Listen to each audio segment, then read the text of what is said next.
Dette her helt nye Audi Q8 e-tron. Fått et litt nytt fjes, ellers det veldig lite forskjell å se, men han har en viktig nyhet. Det at netto batterikapasitet har økt fra 86 kWh til 106. Det gir deg 10 mil ekstra rekkevidde. Det gull verdt for den bilen her. Det her en egentlig konkurrent til Mercedes flaggskip EQS SUV. Det forskjeller her. Bilen jo 20 cm kortere, og dermed mister den også 2 seter bakerst. Men det ganske mye likt med spesifikasjonen også. Det det. Begge har luftfjæring. Jeg vil si Audien heller mot sportslighet, mens Mercedesen den jo komfortabel, så det holder. Og så det jo litt vektforskjeller. 2,8 tonn mot 2,5. Og så får vi se da hvordan det funker i praksis ut på veien.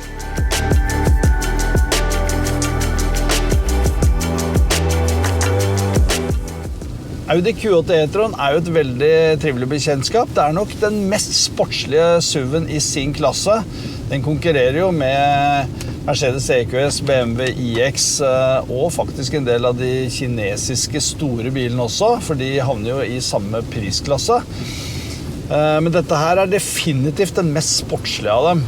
Den føles mindre enn han utrolig presis og fin å kjøre, og selv om man går på luftfjæringer, så den veldig tight og presis å kjøre, samtidig som luftfjæringene svelger alt som av ujevnheter, synes jeg. Så har vi det som nytt med den, det jo den store batteripakka, som gir deg 10 mil ekstra. Nå jo oppgitt rekkevidde 546 kilometer, omtrent 1 mil kortere med akkurat det utstyret som den bilen her har. Energieffektivitet jo ikke noe den bilen her spesielt godt kjent med. Forbruket jo oppgitt omtrent akkurat som gamle e-tron, nemlig 2,16 kWh på mila. Vi var ute på vår testrunde nå, selvfølgelig i spruteregn, og ikke spesielt gunstig for rekkeviddekjøring, og da havnet forbruket på 2,61 på mila. Det jo ganske heftig, og 2,58 på konstant 100 km i timen på motorvei. Så det jo ikke veldig imponerende, men her må man jo også ta været i betraktning. Heller ikke med lading har de gjort noe, så der det fortsatt maks ladehastighet på 170 kW. Og vi var vel aldri noe særlig over 140 på vår lading fra 9 til 90%, og det brukte den jo 43 minutter på. Så det ikke veldig imponerende.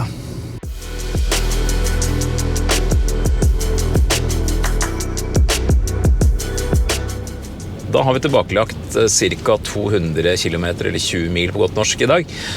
150 av dem på vår faste landeveisrunde, og en andel på motorvei og litt annen kjøring. Og et ganske tydelig bilde tegner seg av denne bilen. Vi kan jo starte med forbruksprofilen først. Det har vært ganske grått og trist i dag, og nesten bare regnvær. Det har jo sitt å si for rullemotstanden. På den faste runden så endte strømforbruket på 2,56 kWh per mil, eller 25,6 kWh per 100. Og det et godt stykke over LTP-tallet. Ikke overraskende på en dag med bare en håndfull plussgrader, men verdt å nevne. Litt senere på motorveien så tok vi en tilsvarende sjekk i 100 km, sjekka med GPS.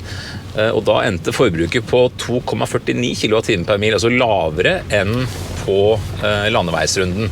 Litt overraskende, men greit å nevne. Og det innebærer jo da at bilen ville hatt en rekkevidde på i overkant av 40 mil under ellers like forhold.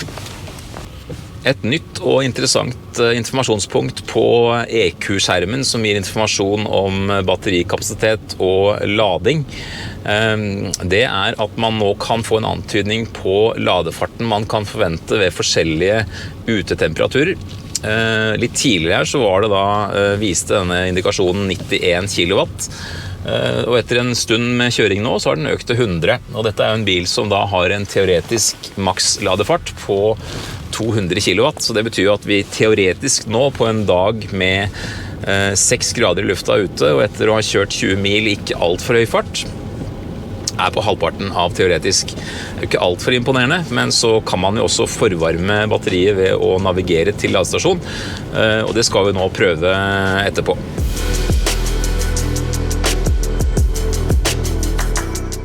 EQS SUV har en teoretisk maks for ladefart på 200 kW, og som vanlig har vi sjekket ladefart for intervallet 10 til 90% batterikapasitet. Av flere årsaker kom vi oss ikke til en lynlader som kunne levere 200 kW, men vi opplevde samtidig at den støvsuger det som å få fra en 150 kW lynlader. Det tok 34 minutter til 80% med en gjennomsnittseffekt på 145 kW. Da var det fortsatt 114 kW å hente, før effekten falt raskt til greie 65 ved 90%.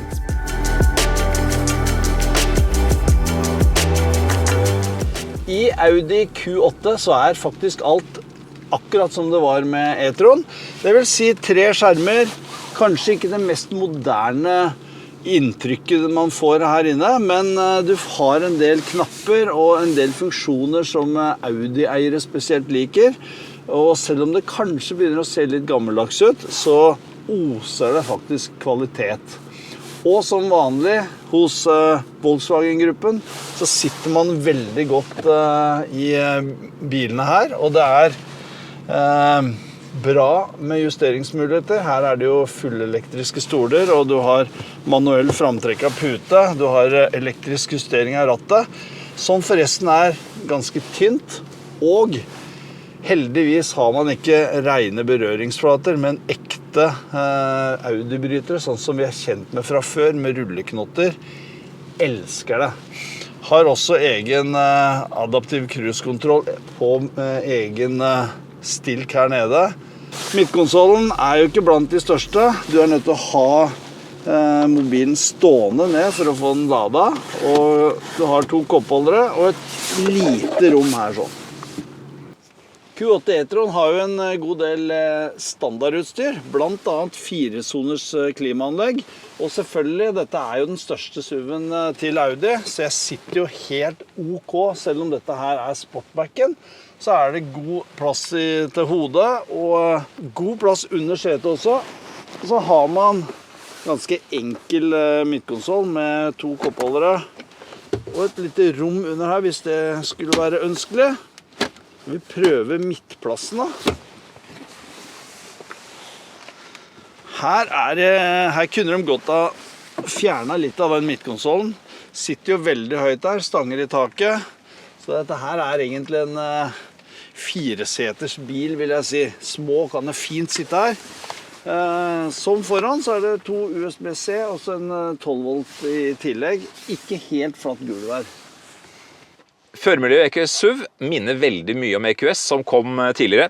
Det egentlig høyere sitteposisjon som den store forskjellen. Om man ser nærmere her sånn, så det jo ikke denne store hyperscreenen som man har sett i de mest utstyrte. Det en mer beskjeden skjerm, og det sparer du anslagsvis 80 000 kroner på. Så kan man jo lure på om kvaliteten i Mercedes som den var før i verden. Når jeg trykker på knappen her, så får jeg opp den. Nei, men i all verden, der kom begge to. Det faktisk på generalprøven, var det bare en. Dypt oppvaringsrom her, 2 USB-C-kontakter. Når jeg åpner her, så det enda 2, så du kan lade mobiler i bøtter og spann. Setejustering i døra, 12-veis her. I tillegg så kan man gå inn på komfortmenyen og finne setejusteringer her sånn, og justere både korsryggstøtte, sidevanger og knehase. Den har jo også et massasjeprogram som gir deg muligheten til å virkelig nyte de lengre turene. Bilen har jo 7 seter, så da må vi teste hvordan det funker å komme seg inn bak der. Så da jekker vi først andre seterad litt fram, for å kunne komme inn. Vi tar den maksimalt fram, og da bøyer seteryggen seg fremover. Kan vi stoppe der, så skal vi se hvor mye C-moment det blir å komme seg inn. Plages litt av at bilen har så pent interiør, lyst interiør, og det våren, møkkete. Og det blir møkkete i bilen. Jeg kommer meg inn her. Belte på. Egen klimamulighet for meg her. 2 USB-C her og 2 USB-C der for sidepersonen. Nå andre bakseterad så langt bakover som det kan for meg, som ikke så veldig stor. Så skal vi se da hva som skjer når vi befolker neste rad. Ja. Da skal vi prøve andre seterad med Ståle bakerst. Vi ser hvordan det går. Da stopper den der. Forsetet kommer bak.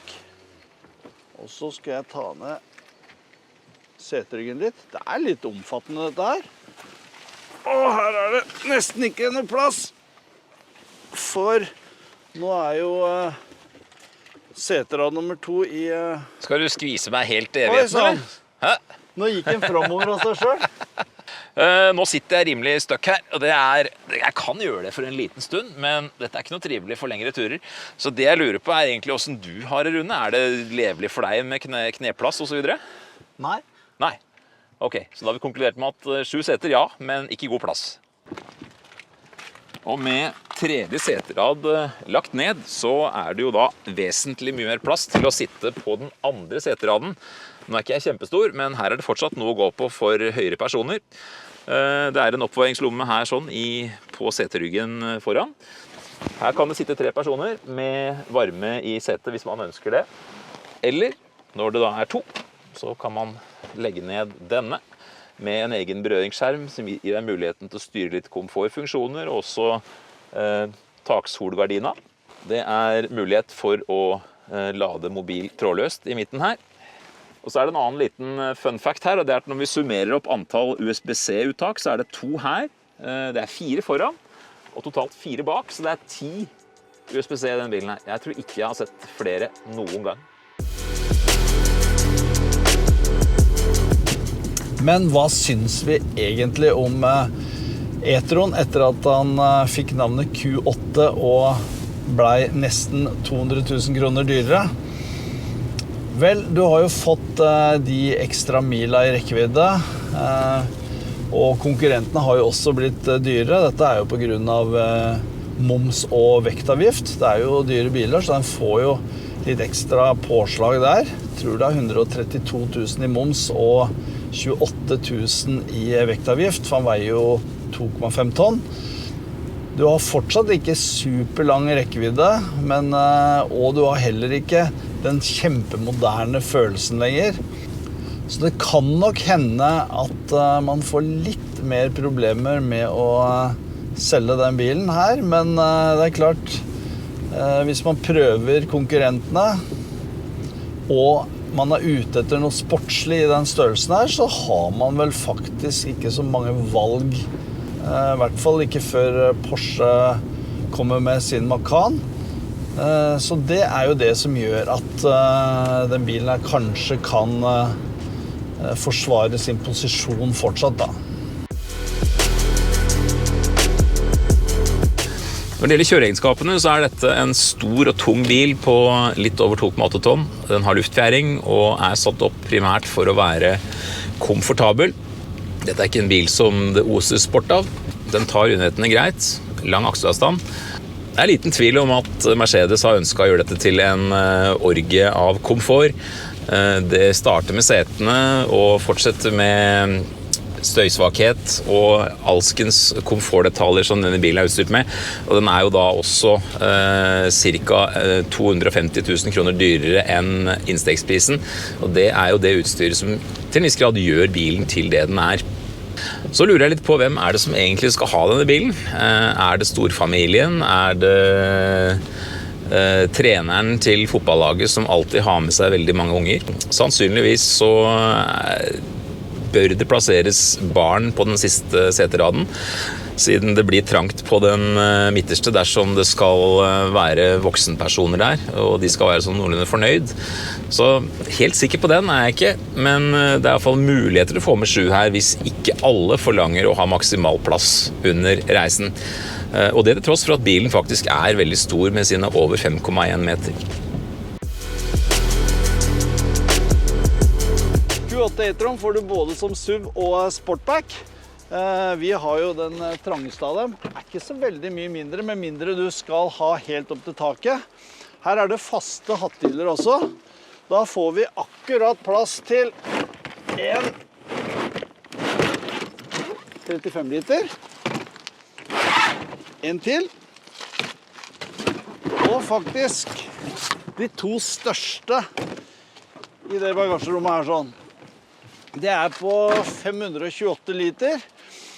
Det inkluderer jo selvfølgelig et stort rom her nede. Her har du en stor balje du kan ta ut faktisk også. Og hvis du ikke hadde hatt subkasse, tilhengerfeste, som faktisk ikke er utfellbart, men som du må sette inn selv, kanskje litt rart på en luksusbil til 1,2 millioner kroner, så har du 40-20-40 delt bakseterygg. Når du endelig får satt på kroken, så kan du faktisk trekke 1800 kilo. Det er jo blant de beste. Og så kan du ha 75 kilo på taket. Selvsagt, når du har god plass i baksetet til voksne, så er det også god plass til barneseter. Q8 e-tron har 3 Isofix-fester, 2 bak og 1 foran. Her er det også fullt mulig for en tredjeperson å sitte. Dette starter jo veldig bra. Vi har stappet inn samtlige kofferter her, 500 liter, men vi stapper selvfølgelig ikke noe bagasje over hattehylla. Det er den som er retningslinja for hva som er trygt å laste. Og når vi ser hva vi har fått under her sånn, så er det en... Vi måtte stappe litt her også. Unnskyld. 35 liter. 35 liter til. Samt 130 og 130 til, som da skulle gi 330 liter bagasje under hattehylla. Hvis alle 7 seter er i bruk, så er det 195 liter igjen til bagasje, og så er det en mulighet til å makse det ut med 800 dersom du skyver andre seterad helt fram. Så har vi tilhengerfeste her, elektrisk utfellbart. Du kan taue 1800 kilo vekt på den kroken her. Og i tillegg så har du mulighet til å laste 100 kilo last på taket i en skiboks for eksempel. Andre seterad er elektronisk og legger seg automatisk ned. Sånn. Legge ned tredje seterad. Først nakkestøttene ned. Og så få den forover. Da har vi et flatt bagasjerom. Simsalabim. Som vanlig har vi plassert bakovervendte barnesete bak føreren for å vise plasspotensialet. Det er som ventet bra her. Det er god lastehøyde, så det er lett å få barnet inn. Her er det godt over 30 cm, som er det magiske tallet for anstendig sitteplass i midten i en bil med 2 barneseter i bruk. Og som vi kan se på forvendt barnesete, her er det kjempegod plass, og det burde det også være i en så stor bil, som faktisk er 5 meter og 12 cm.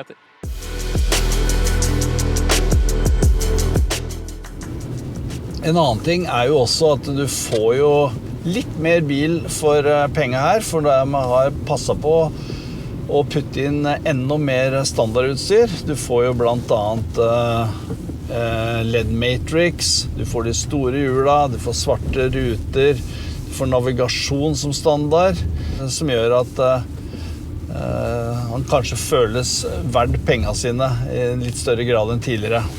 Akkurat den bilen her tangerer 1,2 millioner kroner, men den er også proppfull av utstyr, som for eksempel de digitale speilene. Det er faktisk utstyr som du ikke ønsker. Du vil heller være glad for å slippe å bruke penger på det. Så Audi tror at de fleste vil kunne klare seg med en bil til rundt 1 million. For startprisen ligger på rundt 975 000 kroner.